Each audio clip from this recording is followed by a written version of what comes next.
अखिल विश्व में आर्य संस्कृति की ध्वजा फहराने वाली इस संपूर्ण आर्य शक्ति को मैं अपना प्रणाम निवेदित करता हूं।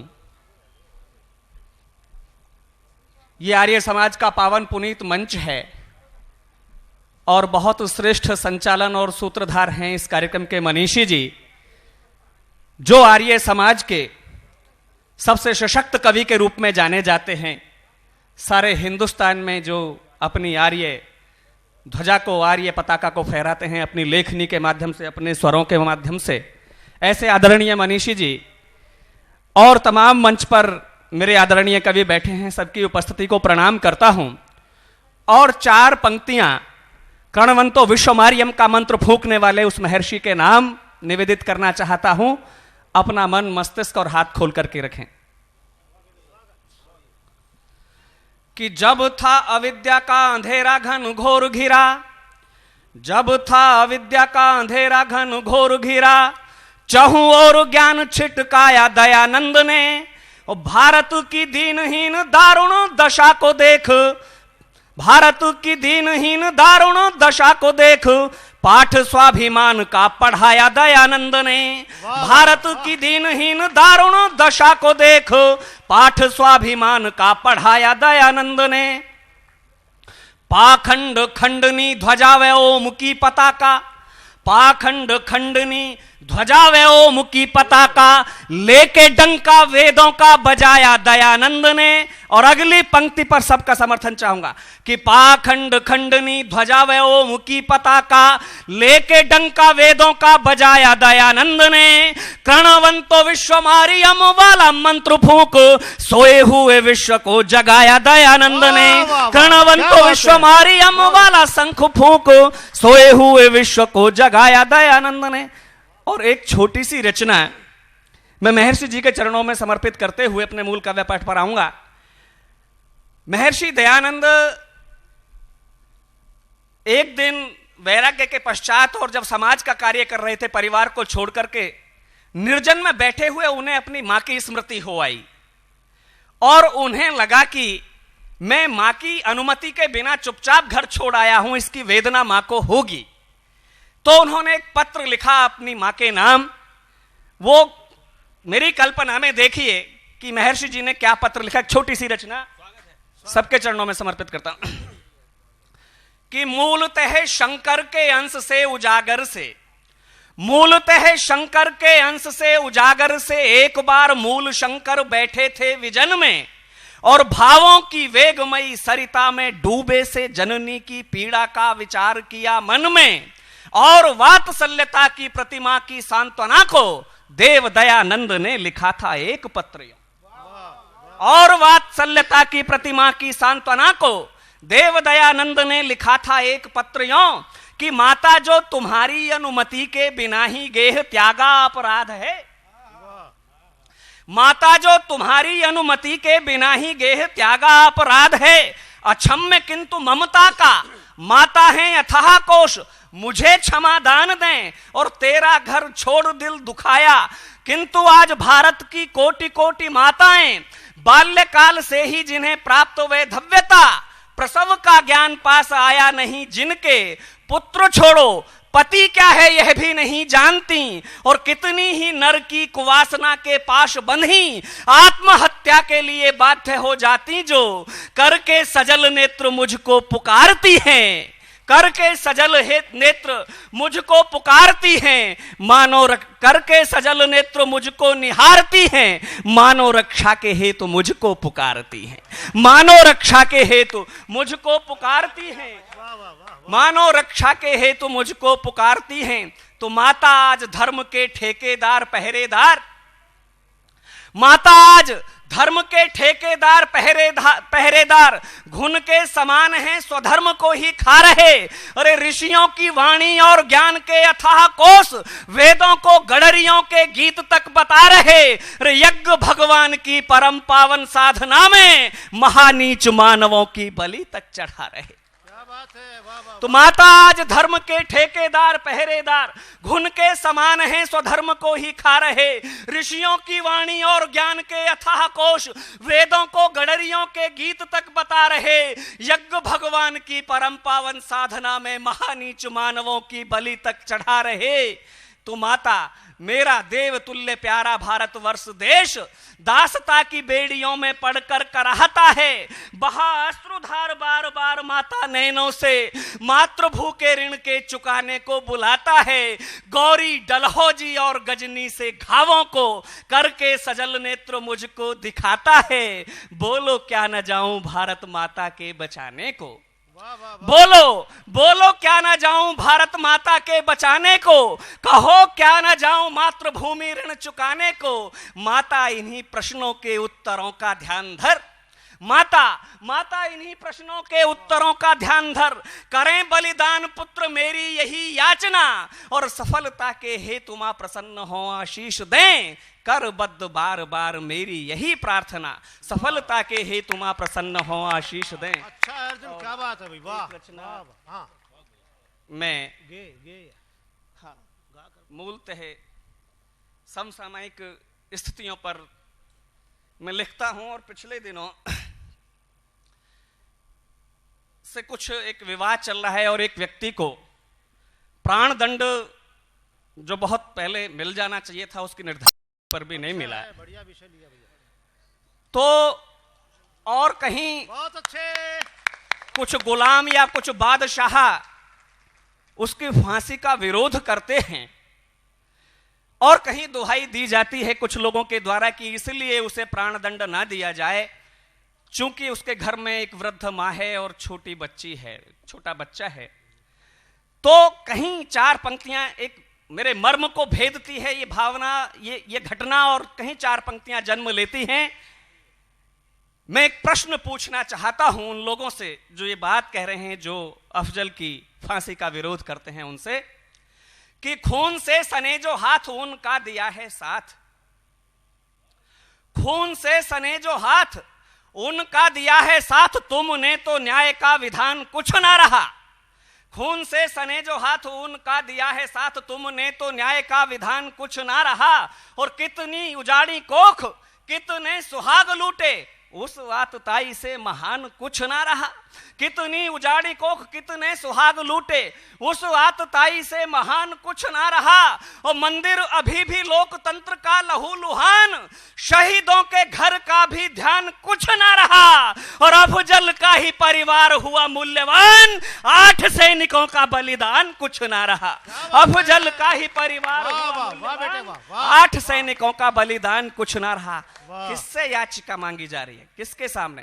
फिर पूछा जाए फांसी का निर्णय वो पत्नियां करेंगी जिनके सुहाग इस संसद के हमले में गए, या जिनके बेटे गए। उन माओं से पूछो कि अफजल को फांसी लगे या न लगे, उसको क्षमादान देने का हक है तो केवल उन शहीद परिवारों को है। इस देश की सरकार का कोई हक नहीं बनता कि वो प्राणदान दे सके अफजल को। चार पंक्तियां और पढ़ता हूं इसी आक्रोश की और तेवर की।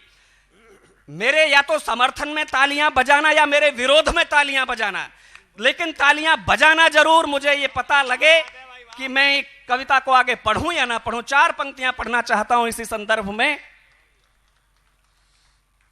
कि हत्यारों के हित में खुली बयानबाजियों का, हत्यारों के हित में खुली बयानबाजियों का तीव्र होता हुआ ये प्रवाह मंद कीजिए।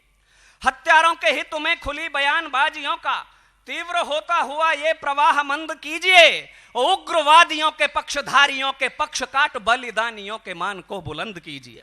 उग्रवादियों के पक्षधारियों के पक्ष काट बलिदानियों के मान को बुलंद कीजिए। अरे देशद्रोही की रिहाई की दुहाई दे रहे जो, उन देशद्रोह के स्वरों को बंद कीजिए। और अफजल से भी देशद्रोही की रिहाई की दुहाई दे रहे जो, उन देशद्रोह के स्वरों को बंद कीजिए। और ऐसे नेताओं के लिए अफजल से भी पहले फांसियों पे लटकाने का प्रबंध कीजिए। ऐसे नेताओं के लिए अफजल से भी पहले फांसियों पे लटकाने का प्रबंध कीजिए। आपका उत्साह और आपकी तालियों ने मुझे बता दिया है कि मुझे क्या पढ़ना है और कितनी देर पढ़ना है।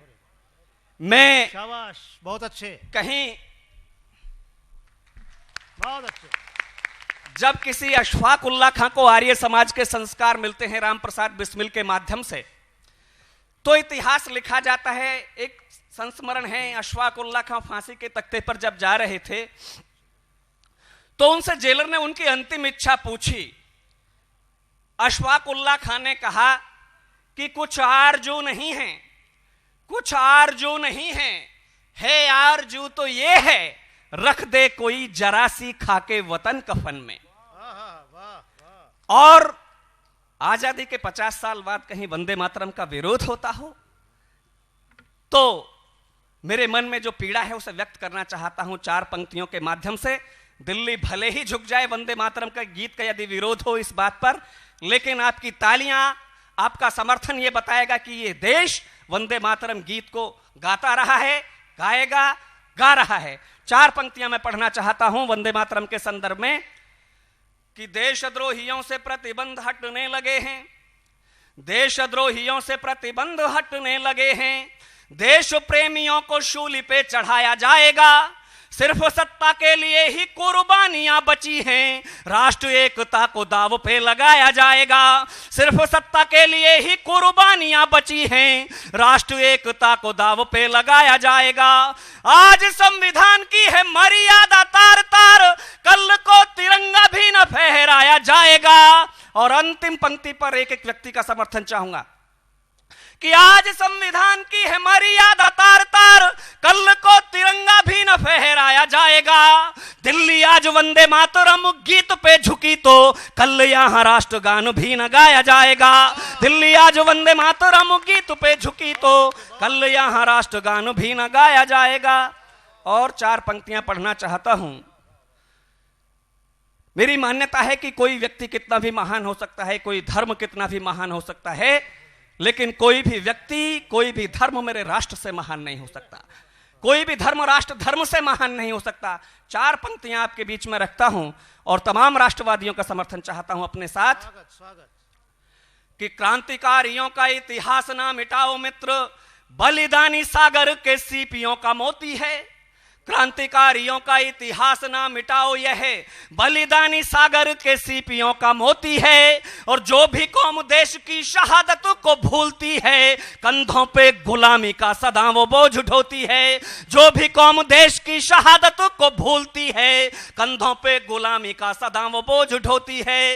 राष्ट्रध्वज राष्ट्रगान संविधान का विरोध, राष्ट्रध्वज राष्ट्रगान संविधान का विरोध, राष्ट्र की अखंडता के भाव को चुनौती है। और अंतिम पंक्ति पर सबके हाथ खुले हों कि राष्ट्रध्वज राष्ट्रगान संविधान का विरोध, राष्ट्र की अखंडता के भाव को चुनौती है। राष्ट्र धर्म से महान धर्म कुछ भी ना होता, राष्ट्र से महान कोई चीज नहीं होती है। राष्ट्र धर्म से महान धर्म कुछ भी ना होता, राष्ट्र से महान कोई। भैया इसका थोड़ा सा वॉल्यूम बढ़ा दो, थोड़ा सा वॉल्यूम बढ़ा दो।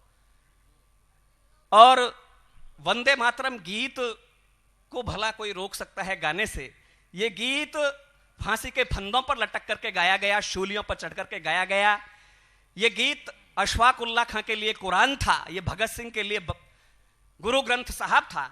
इस भावना को लेकर के 4 पंक्तियां वंदे मातरम गीत के समर्थन में पढ़ता हूं कि हार नहीं जीत है, ये पावन पुनीत है, ये क्रांतिकारी गीत है महान वंदे मातरम। हार नहीं जीत है, ये पावन पुनीत है, ये क्रांतिकारी गीत है महान वंदे मातरम। भगत का गुरु ग्रंथ बिस्मिल की है गीता, अशफाक उल्लाह का कुरान वंदे मातरम। भगत का गुरु ग्रंथ बिस्मिल की है गीता, अशफाक उल्लाह का कुरान वंदे मातरम। जेल की दीवारों पे शहीदों ने लहू से लिखी, जेल की दीवारों पे शहीदों ने लहू से लिखी जंगे आजादी की दास्तान वंदे मातरम। और अंतिम पंक्ति पर सबका मन चाहूंगा कि जेल की दीवारों पे शहीदों ने लहू से लिखी जंगे आजादी की दास्तान वंदे मातरम। जिसको फिरंगियों की फांसियां ना रोक पाई, शूलियों पे गाया गया गान वंदे मातरम। जिसको फिरंगियों की फांसियां ना रोक पाई, शूलियों पे गाया गया गान वंदे मातरम, शूलियों पे गाया गया गान वंदे मातरम। और अगली पंक्तियां पढ़ना चाहता हूं आदरणीय मातृशक्ति के नाम और देश की नौजवान पीढ़ी के नाम। इस भावना से और इस अपेक्षा से कि एक बार सुभद्रा सो गई थी तो अभिमन्यु कोख में चक्रव्यूह का भेदन करना भूल गए थे, अधूरा रह गया था वो ज्ञान उनका। आज की माएं कहीं सो ना जाएं और उनकी कोख में पलने वाले अभिमन्यु इस अव्यवस्था के चक्रव्यूह का भेदन करना ना भूल जाएं। इसलिए जागृति की आह्वान की 4 पंक्तियां पढ़ता हूं और विशेष रूप से नौजवान पीढ़ी के भी नाम 4 पंक्तियां आक्रोश की पढ़ता हूं कि शिशुओं ने सिंहों के जो दांत गिन के लिखी है, खो न जाए शौर्य की कहानी इस देश की। शिशुओं ने सिंहों के जो दांत गिन के लिखी है, खो न जाए शौर्य की कहानी इस देश की। धो न जाए कोई बलिदान बलिदानियों का, व्यर्थ हो न जाए कुर्बानी इस देश की। और ये पंक्तियां जो मैंने लिखी वो तब लिखी कहीं सेल्यूलर की जेल की दीवारों से सावरकर के नाम की पट्टिका हटा दी जाती है, या आजादी के 50 साल बाद चंद्रशेखर आजाद को आतंकवादी कह दिया जाता है, प्रताप और शिवाजी को भगोड़ा कह दिया जाता है, तो यह पीड़ा जन्म लेती है कि शिशुओं ने सिंहों के जो दांत गिन के लिखी है, खो न जाए शौर्य की कहानी इस देश की। धो न जाए कोई बलिदान बलिदानियों का, व्यर्थ हो न जाए कुर्बानी इस देश की। धो न जाए कोई बलिदान बलिदानियों का, व्यर्थ हो न जाए कुर्बानी इस देश की। अभिमन्यु चक्रव्यूह भेद ना रहे हैं सीख, अभिमन्यु चक्रव्यूह भेद ना रहे हैं सीख। कहीं सो न जाए मां भवानी इस देश की। और जागी ना भागी यदि संसद तो डर है कि बागी हो न जाए ये जवानी इस देश की। जागी ना भागी यदि संसद तो डर है कि बागी हो न जाए ये जवानी इस देश की। और कहीं आरोप लगता है मेरी नौजवान पीढ़ी पर उच्छृंखल उद्दंड और आवारा होने का, लेकिन 13 दिसंबर की घटना को याद करो जब वो नेतृत्व लाल किले से गर्जना करने वाला नेतृत्व कुर्सियों के नीचे संसद में बचने की जगह ढूंढ रहा था, तो मेरी पीढ़ी के 8 जवानों ने शहीद होकर के इस देश के लोकतंत्र के, संसार के सबसे बड़े लोकतंत्र के मंदिर के अस्तित्व की रक्षा की। उस संसद के बचाने में नौजवान पीढ़ी ने अपना रक्तदान दिया, जिसके संदर्भ में पत्रकारों ने प्रतिक्रिया पूछी समाज से। बोले संसद पे हमला हो गया, इस पर क्या कहना चाहोगे जी? बोले बहुत बुरा हुआ। जनता का वक्तव्य था बहुत बुरा हुआ। बोले लेकिन अपने नेता तो बच गए। जनता ने कहा यह उससे भी ज्यादा बुरा हुआ। क्या बात है भाई, वाह वाह। उस भ्रष्ट तंत्र को बचाने के लिए जवानी शहादत देती है और उस पर आरोप लगते हैं आवारा होने के। आप ऋषि दयानंद जैसे संस्कार तो देकर के देखिए, आर्य समाज जैसे। यहां से फिर अशफाक उल्लाह खां और राम प्रसाद बिस्मिल निकलेंगे इस नौजवान पीढ़ी में, भगत सिंह निकलेंगे। 4 पंक्तियां पढ़ता हूं देश की युवा पीढ़ी के नाम कि पथ भ्रष्ट होने का कलंक जो लगाया गया, हमने वो आत्म बलिदान से मिटा दिया। राजस्थान में एक जगह है नीम का थाना, वहां का बेटा कारगिल में शहीद हुआ। शहीद होने से पहले एक पत्र लिखा उसने।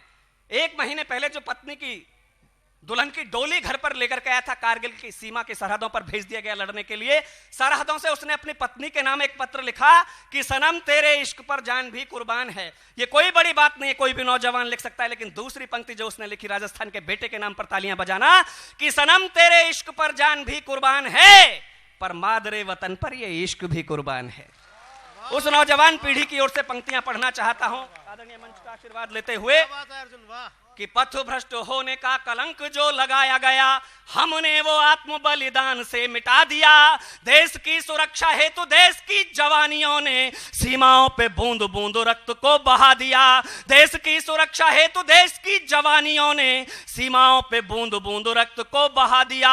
गोलियों के आगे हम छातियां अड़ाते रहे, गोलियों के आगे हम छातियां अड़ाते रहे। भ्रष्ट तंत्र को ना एक घाव लगने दिया। आप समझौतों वाली मेज पे न जीत पाए, चोटियों पे हमने तिरंगा लहरा दिया। आप समझौतों वाली मेज पे न जीत पाए, चोटियों पे हमने तिरंगा लहरा दिया। चोटियों पे हमने तिरंगा लहरा दिया। और यहां क्या हो रहा है मुझे नहीं पता, लेकिन मेरे प्रदेश में बेरोजगारों को, नौजवान पीढ़ी को जो दिया जा रहा है उसकी शहादत के बदले में उसे दिया जा रहा है 500 रुपए का बेरोजगार भत्ता। इसका मतलब है कि सरकार की रोजगार देने की कोई योजना नहीं। आपके उन बेटों के नाम से कविता पढ़ना चाहता हूं जिन्होंने अपनी जिंदगी के मूल्यवान 30 वर्षों में डिग्रियां हासिल की, लेकिन बेकार हाथों को काम नहीं मिला। 4 पंक्तियां पढ़ता हूं, अगर आपके बेटों का दर्द बोलता हो इसमें तो मेरा समर्थन करना कि धन के लिए जो संस्कार बलिदान हुए, संस्कृति का ये अवशेष मिट जाएगा। हमसे मतलब है कविता की पंक्ति में, अंतिम पंक्ति में हम शब्द आएगा। सारे देश की नौजवान पीढ़ी और जरूरी नहीं कि नौजवान पीढ़ी समर्थन करे मेरा, इसके साथ वो भी समर्थन कर सकते हैं जो इस त्रासदी को जो माँ बाप यहां बैठे झेल रहे हों। 4 पंक्तियां मैं पढ़ता हूं कि धन के लिए जो संस्कार बलिदान हुए, संस्कृति का ये अवशेष मिट जाएगा। संत औलिया फकीर पीर व पैगंबरों का, ऋषि मुनियों का भी संदेश मिट जाएगा। संत औलिया फकीर पीर व पैगंबरों का, ऋषि मुनियों का भी संदेश मिट जाएगा। डिग्री लिए ही घूमती रही जवानियां तो, डिग्री लिए ही घूमती रही जवानियां तो, भूख में सुहाना परिवेश मिट जाएगा। हमसे है देश का भविष्य वर्तमान जिंदा, हम जो मिटे तो सारा देश मिट जाएगा। हमसे है देश का भविष्य और वर्तमान, हम जो मिटे तो सारा देश मिट जाएगा। और इस काव्य पाठ की अंतिम कड़ी, अंतिम पंक्तियां पढ़ता हूं। इस देश का अतीत, इस देश के संस्कार, इस देश की संस्कृति, इस देश की पहचान, इस देश की सभ्यता हम हैं क्या। 4 पंक्तियां पढ़ता हूं आश्वस्ति की, इस देश के पराक्रम के नाम और लाडले तिरंगे के नाम। 4 पंक्तियां कि खोलता हुआ रगों में राणा वे शिवाजी वाला, खोलता हुआ रगों में राणा वे शिवाजी वाला, लहू का उफान कभी चुकने ना पाएगा। पन्ना धाए हाड़ा रानी का ये बलिदानी देश, कुर्बानी में कलेजा दुखने ना पाएगा। पन्ना धाए हाड़ा रानी का ये बलिदानी देश, कुर्बानी में कलेजा दुखने ना पाएगा। शेखर सुभाष अशफाक की धरा है यहाँ, क्रांति का प्रवाह कभी चुकने ना पाएगा। और अगली पंक्ति पर केवल वो लोग दाद दें जिनके दिलों में हिंदुस्तान धड़कता हो कि शेखर सुभाष अशफाक की धरा है यहाँ, क्रांति का प्रवाह कभी रुकने ना पाएगा। 100 करोड़ जनता के दिल में लहरता ये लाडला तिरंगा कभी झुकने ना पाएगा। 100 करोड़ जनता के दिल में लहरता ये लाडला तिरंगा कभी झुकने ना पाएगा। लाडला, बहुत बहुत धन्यवाद, बहुत बहुत।